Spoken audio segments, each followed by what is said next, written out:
దేవునికి స్తోత్రం. ప్రియమైన సహోదర సహోదరులకు శుభాభివందనములు. ఈరోజు దేవుని వాగ్దానం సమూయేలు మొదటి పుస్తకం 23 అధ్యాయం 14 వచనం. సౌలు అనుదినం అతన్ని వెతికినను దేవుడు సౌలు చేతికి అతన్ని అప్పగించలేదు. చూడండి, ఇజ్రాయేలు ప్రజల యొక్క రాజు అయినటువంటి సౌలు ప్రతిరోజు కూడా దావీదును చంపాలని దావీదును వెతికి వెంటాడుతూ ఉండేవాడు. దావీదైతే సౌలు చేతికి చిక్కకుండా అరణ్యంలో, కొండ స్థలాల్లో, పర్వతాలందు నివాసం చేస్తూ ఉండేవాడు. అయితే సౌలు చేతికి దేవుడు దావీదును ఎన్నడూ కూడా అప్పగించలేదు.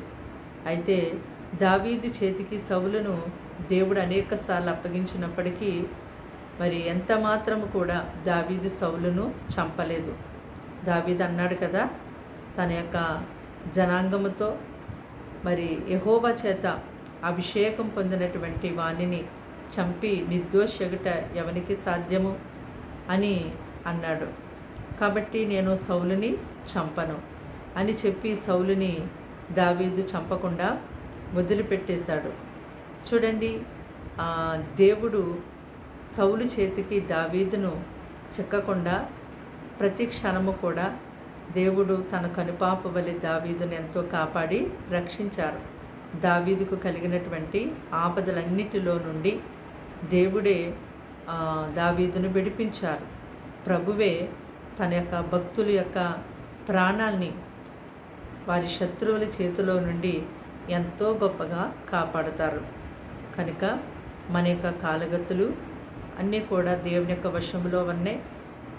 మనల్ని రక్షించి మరణము నుంచి తప్పించేది దేవుడు ఒక్కడే అని మనం గుర్తెరిగే వారిగా ఉండాలి. మరి దేవుని యొక్క కాపుదల, దేవుని యొక్క సహాయము, దేవుని యొక్క కృప మనకి ఉన్నట్టయితే దేవుడు ఎలాంటి సమస్యలో మనం ఉన్నప్పటికీ మనల్ని విడిపిస్తారు, కాపాడుతారు, ఆయన సాక్షిగా నిలబెడతారు. ప్రార్థన.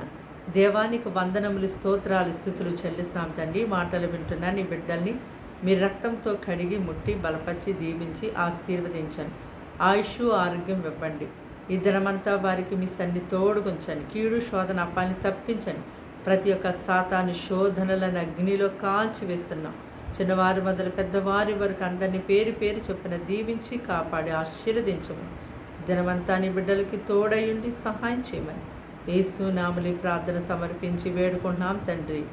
ఆమేన్, ఆమేన్.